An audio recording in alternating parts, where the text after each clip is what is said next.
በእግርሽ ከተደፋሽ ቢረግጡሽ አይክፋሽ። ጽናትዬ እንግዲህ ቢወቅጡሽም እንደገና ቢገፋሽም ምንም ቢልሽም ምንም ማድረግ አይቻልም ማለት ነው። መጀመሪያውኑ ከጥንት ከጧቱ አንቺ ሁሉንም ነገር ተናግረሽ ለጋሽና እንዲሁም ደግሞ ለአባትሽ በቃ አባዬ እኔ እኮ እዚህ ደረጃ የደረስኩት ባንተ ነው። ስለዚህ አንተን ሲያምህ እዚህ መጥቼ ሁሉም ነገር ስላልተስተካከለልኝ የሰው ቤት ሰራተኛ ሁኜ መስራት ቀጠልኩኝ። ከዛም ደግሞ እንደዚህ ሁኜ ተደፈርኩኝ። ግን ደፈራው እውነት ፍቅር ነበር፣ ከኪራ ፍቅር ይዞኝ ነበረ።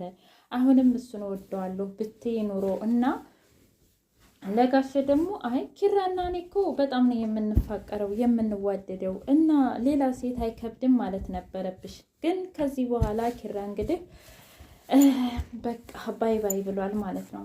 ከዚህ በኋላ ማስጨነቅ አንቺን አልፈልግም እና በሁሉም ነገር ተስማምቻለሁኝ ሲላት ምን አለች እንዴ? ምን ነው እሱን አይደል እንዴ የምትፈልጊው አላት። አዎ ግን ደግሞ አይ ደግሞ ማለት የለም እሱን ቃል ደግመሽ እንዳትጠቀሚ፣ አንቺ የፈለግሽውን እኔ አሟላልሻለሁኝ በቃ ብሏታል። ሀሴትና ሄኖክ ጠባቸው እንዲሁም ግትርነታቸው እንደቀጠለ ይገኛል። የእውነት ግን ሄኖክ የሚባል ልጅ እያናደደኝ ነው ማለት ነው። ጭራሽ አሁን ከዚህ በኋላ ጽናትን ለመጉዳት ይሆን እንዲሁም ደግሞ ሀሴትን ለማሸማቀቅ ይሆን አላቅም። ብቻ ለጓደኛው ደውሎ መላ ታደርግልኛለህ፣ ፊክስ ታደርግልኛለህ፣ እኔ ደግሞ ጭዌ እመታሃለሁ ብሎታል ማለት ነው። ያ ማለት እንግዲህ በአራዶቹ ቋንቋ አንተ የምትፈልገውን ነገር እኔ አደርግልሃለሁ፣ አንተ ልጆቹን ፊክስ አድርግልኝ ብሎታል። ምን ይሆን? ሰላም ውድና የተከበራችሁ የቻናሌ ቤተሰቦች እንዴት ናችሁ? ሁሉ ሰላም፣ ሁሉ መልካም። ምን እግዚአብሔር የተመሰገነ ይሁን። ሰላም ነኝ። ለዚህ ቻናል አዲስ የሆናችሁ ሰብስክራይብ በማድረግ ቤተሰብ የሆኑ ነባር ቤተሰቦች ደግሞ ስለምትከታተሉኝ ከልብ አመሰግናለሁ። እንግዲህ ጽናት ድራማ እንደቀጠለ ይገኛል። ሀሴትና ሄኖክ እውነት ለመናገር አይጥና ድመት ሆነዋል ማለት ነው። ማን ያሸንፍ? እንግዲህ ሀሴት አንተ ወንድ አይደለህም ብለዋለች ሄኖክን። አንተ የወንድ አልጫ ነህ፣ እስኪ ንገረኝ። ቆይ አሁን ከኔ ስርስር የምትለው የነኪራን ወሬ ለማዳመጥ ነው? እስኪ ንገረኝ እያለች እንግዲህ እልኩን እያስጨረሰችው ትገኛለች ማለት ነው።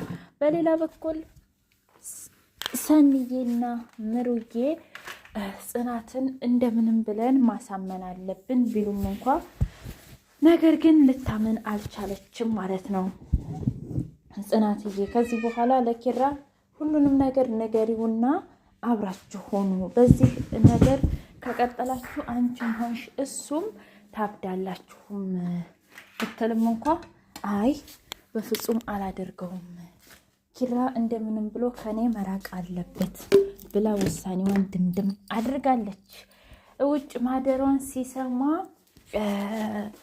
ናሆሚ ሂዶ ልኩን ነግሮታል ማለት ነው። አንተ ግን ምን አይነት ሰው ነህ? ምን አይነት ሰው ነህ?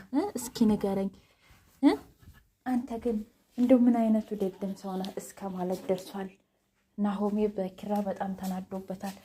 እሱ ደግሞ አትመናት፣ እሷ እኮ እያስመሰለች ነው፣ ሁላችንንም አታላናለች። ስለዚህ ተው አትመናት ቢለውም እንኳ አይ አሁን ገና ተሳሳክ። ምክንያቱም ጽናት ምን ያህል እንደምትወድህና እንደምታፈቅር ታውቃለህ። ስለዚህ የሆነ ነገር ካልሆነች በስተቀር አንተን በፍጹም የምትተው ልጅ አይደለችም። ግን አንተ መች ነው የሚገባ?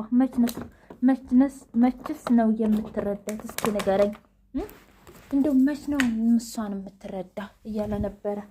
አይ እኔማ ከዚህ በኋላ በቅቶኛል፣ እንግዲህ አንቺን አልለማመጥሽም፣ ህይወቴን እቀጥላለሁ ብሏታል። እሷ ደግሞ እስከ ዛሬ ሂድልኝ አልፈልግህም እያለች እንትን ስትል የነበረው ዛሬ ደግሞ በቃ ጽናት አስቤበት ወስኜበታለሁ፣ ከዚህ በኋላ በፍጹም አንቺን ስላለፈው ነገር ልወቅስሽም አልፈልግም፣ ያለፈው አልፏል፣ እኔም ህይወቴን እመራለሁ፣ አንቺም ደግሞ ስራሽን ትሰሪያለሽ፣ አሰሪና ሰራተኛ ሆነን ህይወታችንን ይቀጥላል ብሎ ነገራት።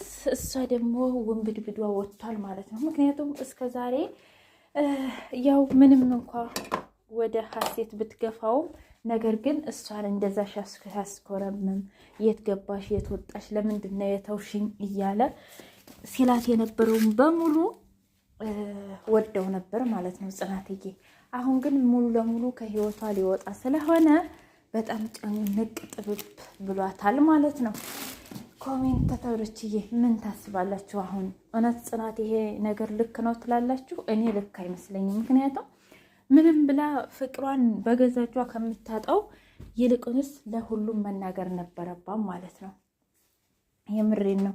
ስለዚህ ተናግራ እንደምንም ብላ ለጋሼና እንዲሁም ለአባቷ መናገር ነበረባት። አባቷ እንግዲህ ደውለው ልጄ ደህና ነሽ ወይ? እኔ ህልም አሳይቶኝ ነበረ ሲል አይ አባዬ ህልም እንደፈችው ነው፣ ስለዚህ ምንም አልሆንኩም እና አታስብ እያለች ስታወራ እንደ አጋጣሚ ኪራ መጣ። አምጪ ላውራው አላት። እንዴ ምንድን ነው የምታወራው ስትል ነገርኩሽ እኮ ብሎ አወራው። ደህና ነን እኛ እግዚአብሔር ይመስገን ሁሉ ሰላም ነው፣ ጠፋህ እኮ እያለው እንግዲህ እያወሩ ነበረ ማለት ነው። ከዛም በኋላ ኪራ በመደነቅ ሁሉንም ነገር እያስታወሰ ያሳዝናል። ከዛም በኋላ ጽናት ደግሞ በጣም ልብ ብላ እያየችው ነበር። ቆይ ለምንድን ነው እንደዚህ የምታይኝ? እስኪ ንገሪኝ፣ አንቺ የፈለግሽውን ነገር ሆኗል፣ ደስተኛ ሁኝ እንጂ እያላት ነበረ። እሷ ደግሞ አይ ኪራ ባከተው፣ ምሩዬና ናሆሜ እንግዲህ ፍቅራቸውን እንደቀጠለ ይገኛል። እሷም ደግሞ እግሯን እያሻሻት ታውቃለህ፣ እኔ እስከ ዛሬ የእውነቴን ነው ምልክ ባደረግኩት ነገር በጣም ጸጽቶኛል። ምክንያቱም ጊዜ ማባከን አልነበረብኝም። ታውቃለህ ጊዜን አባክኜ በነበር አሁን ላይ አንተን ባላገኘህ ሌላ ሴት በእኔ ቦታ ሌላ ሴት ተቀምጣ በነበረ ምን አይነት ስሜት እንደምሰማኝ አለችው። ማለት አለ አይደለም ብቻ አሁን ደስ የሚል ህይወት እየተሰማኝ ነው ስትለው፣ ደስ ይበልሽ፣ ከመልክ መልክ ከጸባይ ጸባይ አሟልቶ እኮ ነው የሰጠሽ። ታውቂያለሽ እኔ ራሱ እድለኛ ነኝ አላት። አይ እድለኛማ እኔ ነኝ፣ ግን እኮ እኔ ከሞትኩኝ ህይወትን ትቀጥላለህ አይደል አለችው። አይ እንደዚህ አይነት ነገር ለምንድን ነው የምትናገሪው ምሩ? አሁን እስኪ ገና ፍቅራችንን እናጣጥም አላት። ከዛም በኋላ አይ ይሄንንማ ቃል ገብተልኛል እኮ ናሆሜ አለችው። እሺ ቃሌን እፈጽማለሁ፣ ነገር ግን አሁን ይሄ ተገቢ አይደለም እያሉ እያወሩ ነበረ። በሌላ በኩል ሀሴት ኪራን እስኪ ንገረኝ፣ ያፈቀርካትና የወደድካት ልጅ ማን ነበረች? ስለ እሷ እስኪ ንገረኝ፣ ምክንያቱም በባለፈው ምንም ያላልኩህ እኔ ራሱ ጥሩ ሙድ ላይ ስላልነበርኩኝ ነው። አሁን ግን ልረዳህና ላማክርህ እንዲሁም ደግሞ ሁሉንም ነገር እንትን ለማለት ወስኛለሁ። እናዳምጥሃለሁ፣ ቢያንስ አዳማጭ እንኳን እንዳለ ማወቅ አለብህ ስትለው፣ እባክሽ ሀሴት እሱ ነገር አይጠቅምም፣ ምክንያቱም በቃ አለ አይደለ ምንም አይጠቅምም።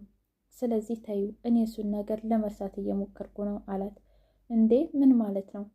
በቃ አይጠቅምሽም፣ ብቻ ነበረች ሄደች ማለት ይቻላል።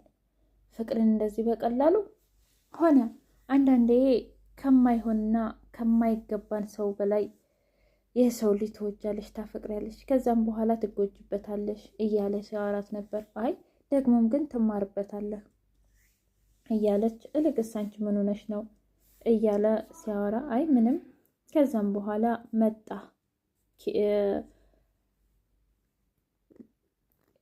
ሄኖክ። ከዛ ሄኖክ ከመጣ በኋላ እንዴ አረ እናንተ ልጆች አውሩ እያለ ሀይ ሰው ሲኖር እኮ ነው የማወራው አለችም ሀሴት። እንዴ ማለት ሄኖክ ሰው አይደለም እንዴ? አንዳንዴ እኮ ሰው ኑሮ ሰው እንደሌለ ይሰማህ የለ እየተባባሉ ባሽሙራቸው ሲነጋገሩ ነበር።